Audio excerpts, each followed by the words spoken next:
Colgate का काम क्या होता है? आप सुबह सुबह कोलगेट खोलोगे, उसको लगाओगे इसमें और ब्रश करोगे। वो अचानक से डांस करने नहीं लगेगा, वो वही काम करेगा, आपके दांत साफ करेगा और हर एक बार करेगा, अच्छे से करेगा। तो स्टारडम वही था। People went to see Dev Anand entertain them in his style.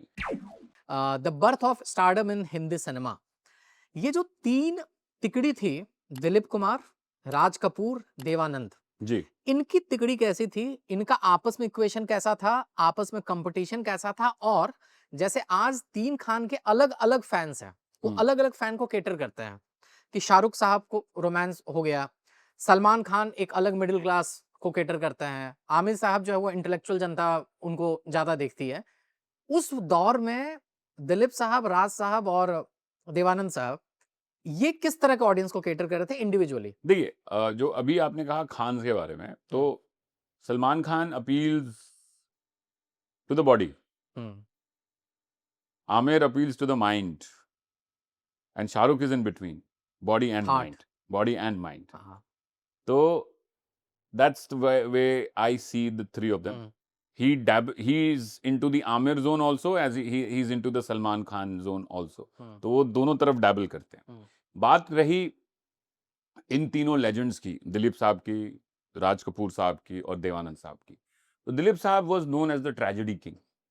उनके एक्टिंग में जो पैथोस था, जो ग्रेविटी थी, जो दर्द था, उससे लोग बहुत कनेक्ट करते थे। उनकी फिल्में जो थी देवदास वगैरह, मुगले आजम, उनकी डायलॉग डिलीवरी, उनका जो स्टाइल था बोलने का, तो उनको ट्रेजेडी किंग कहा जाता था और उनको लोग बहुत ज़्यादा पसंद करते थे। दिलीप साहब के बारे में मैं कोई बोलने वाला आदमी नहीं हूँ, मेरी कोई औकात नहीं है कि मैं उनके बारे में बात कर सकूँ। मतलब वो नेक्स्ट लेवल, गॉड मोड के लेवल के एक्टर थे वो।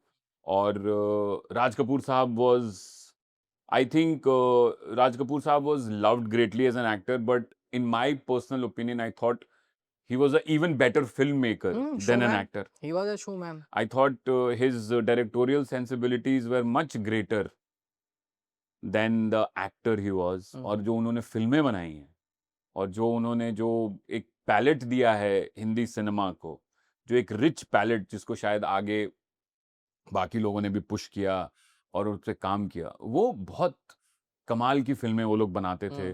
जो उनकी फिल्मों का थॉट प्रोसेस होता था, राइटिंग, म्यूजिक, सॉन्ग, तो इन्हीं लोगों ने नींव गाड़ी है।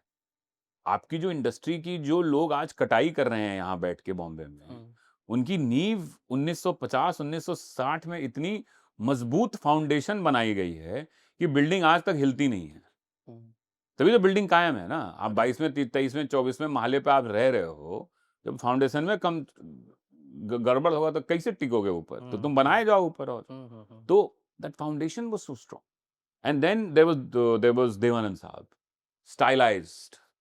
देवानंद वाज, मतलब उनकी जो फॉलोइंग थी फीमेल ऑडियंसेस में, उनकी जो फॉलोइंग थी यूथ में, वो बड़ी कमाल की थी। उनकी डायलॉग डिलीवरी, धीरे फास्ट बोलना, वो झुक के बात करना, तो that mannerism, stylised acting, stardom.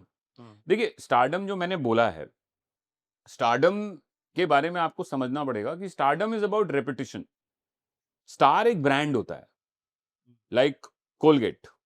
Colgate का काम क्या होता है? आप सुबह सुबह कोलगेट खोलोगे, उसको लगाओगे इसमें और ब्रश करोगे। वो अचानक से डांस करने नहीं लगेगा, वो अचानक से आपके बाल साफ नहीं करेगा, वो वही काम करेगा, आपके दांत साफ करेगा और हर एक बार करेगा, अच्छे से करेगा। तो स्टारडम वही था।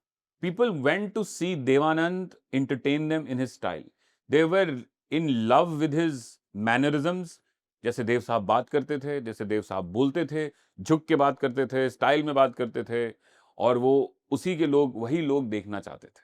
तो stardom is about repetition, great acting is about surprise. Wow, nice.